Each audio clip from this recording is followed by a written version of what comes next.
Силер кандайсыңар? Качпайбыз. Силер билесиңер. Ке бири-бириңерге жардам берсеңер болот. Качпагыла. Бул жеңил эле суроолор.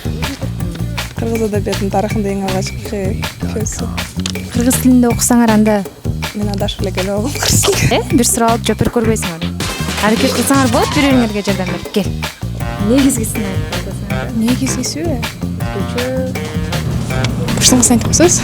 45 или 46. Мы вот окуган элек, бирок анык эсимде жок да. Камера диктор баке.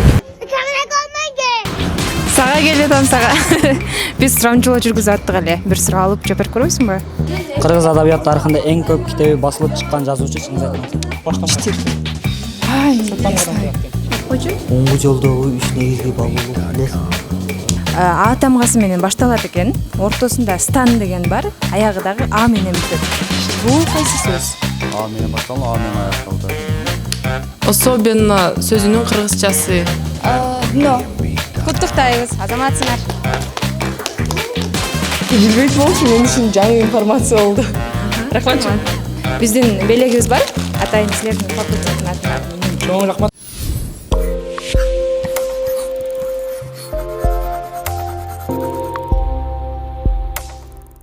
21 февраль эл аралык эне тил күнү. Мурас Теле студиясынын Сиз билесизби берүүсүнүн бул чыгарылышын дал ушул күндүн урматына арноону туура көрдүк. Менин колумда турган бул шириндиктер ошомпунун Кыргыз-Россия факультетинин демилгеси менен даярдалды. Азыр биз дал ушул факультетте билим алып жаткан кыргыз тили жана орус тили адистигинин студенттеринен сурамжылоо жүргүзөбүз. Анда эмесе кеттик. Биз сурамжылоо жүргүзүп атат элек. Бир суроо алып жооп берип көрбөйсүңөрбү? Особенно сөзүнүн кыргызчасы. Мындай башкача деген да. Особенно түз катырмасы бар экен. Особенно түз катырмасы кыргызчасы. Өзгөчө деген да. Өзгөчө элден айырмаланып тургандай деген сагы бир. негизгиси айрыкча Азамат. Белегибиз бар. Туура тапкандар үчүн. Как правильно сказать я победю или я побежду? Я победил. Победу болойбу. Я победу болойбу. Я победила болойбу. На самом деле оба варианта неправильны, потому что нет такого слова побежду или победю. Есть правильно будет я выиграю. Или же я держу победу. Куттуктайбыз, азаматсыңар. Случайно деген сөздүн кыргызчасы капыстан кокустан. Бул белек сага. Кыргыз адабият тарыхында эң көп китеби басылып чыккан жазуучу. Болбойт дейм, мына башкасын ай сураныч.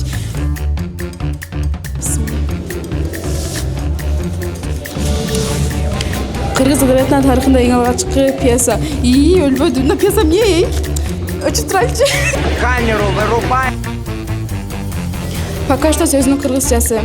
Азырынча. Бул белек сага. Оңгу жолдогу үч негизги баалуулук. Кечеги иш-чарага катыштыңар да? Катыштык.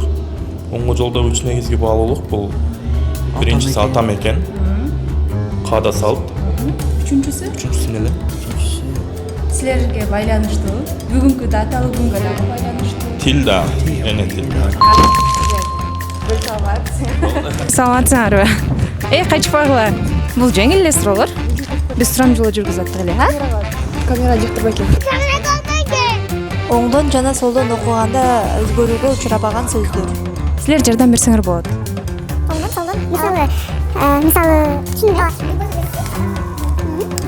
Ата, апа, ата.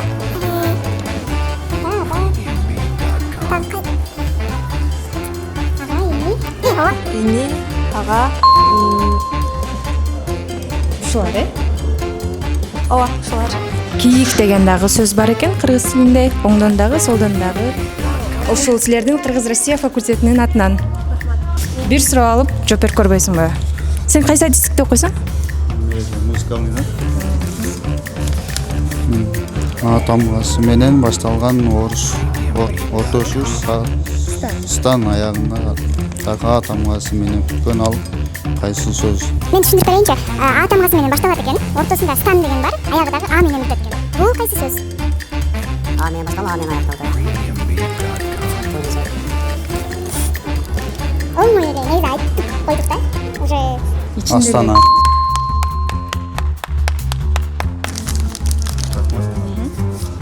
Особенно сөзүнүн кыргызчасы. Особенно айрыкча. Белегибиз бар? Тура жооңа. Рахмат. Силердин эжекелериңерден. Рахмат чоң эжеке. Серьезный сөзінің қырғызшасы. Буну билсеңер керек. Олукты айтканда. Азаматсыңар. Белегибиз бар? Сколько букв было в древнерусском алфавите изначально? Я думаю, 45. Множественное слово «дно». Дно. Коптук түрі. Дно. Не олды. Маги. Сенен? Убегай, Сабир!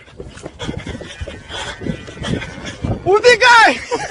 Бир суроо алып жооп берип көр. Бул силерге ыңгайлашкан суроолор, жеңил суроолор. Орусча. Бир аракет кылып көр. Жок, актан ал. Окуган эмесмин мен. Является героиней какой пьесы является Лариса Агудалова? Не помню. Кто из русских писателей первым получил Нобелевскую премию? Кто, Писатель — это литература, да? Давайте мы вам перечислим, вы скажете, да? Бдан кетет. Б? Блок? Бунин. Азаматсыңар. Бул сага. Кому Пушкин посвятил стихотворение? Ошо Кадан башталат экен, 4 тамга экен. Хотел. Хотя не. Нет. Кому Пушкин посвятил стихотворение к? 4. Ай, не знаю. Нет. Не.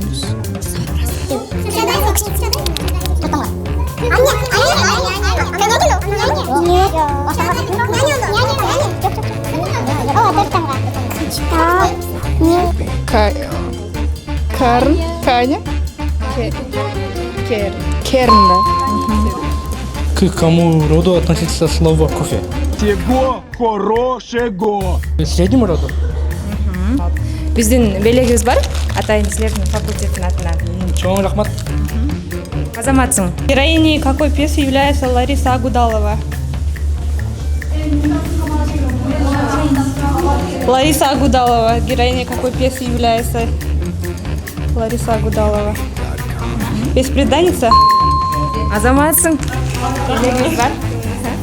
Множественное число слова «дно». Множественное или число слова «дно»?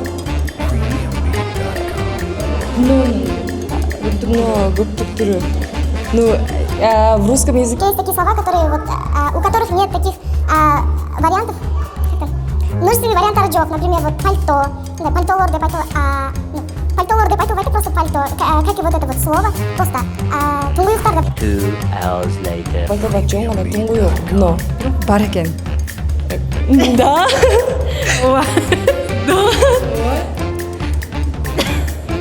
Как? Доня экен. Доня. Доня? Множественное число? До сих пор сөзүнүн кыргызчасы.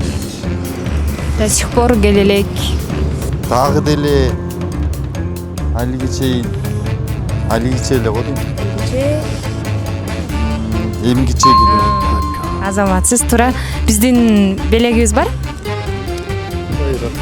Озачарда. Кыздар кандайсыңар? Качпайбыз. Силер билесиңер. Ке бир Жардам берсеңер болот. Бир суроо алып жооп берип көргүлө. Оны досуң жардам берет. Чогуу тапкыла. Бир суроо алып жооп берип көргүлө. Эми таппай калсаң деле эч нерсе болбойт. Особенно сөзүнүн кыргызчасы. Өзүнчө. Өзгөчө. Дагы бир. Өзгөчө, айрыкча деп дагы пайдаланат экенбиз. Кыргыз адабиятынын тарыхында эң алгачкы пьеса. Кыргыз тилинде окусаңар анда. Мен адашып эле келе алгам кыргыз тилге. Мен билбейм. Мен билип көрсөң болот. Пьеса. Анда мен башка суроо берейинчи. Акыркы жолу кайсыл китепти окудуң же кайсы чыгарманы? Түлігін Қасымбековтың кітептерін оқып барсам, аңгемелерін оқып барсам. Сага келетам сага. Биз сурамчылоо жүргүзүп аттык эле. Бир суроо алып жооп берип көрөсүң ба? Кыргыз адабият тарыхында эң көп китеп кайсыл китеп басылып чыккан? Жок, жазуучу. Кайсы жазуучунун китеби? Ойлойм, чыңгыз айтмак. Кыргыз адабият тарыхында эң көп китеп басып чыгарган жазуучу. Мен ойлойм, Чыңгыз Айтматов деп. Бирок башка жазуучу экен. Эң көп китеби басылып чыккан жазуучу.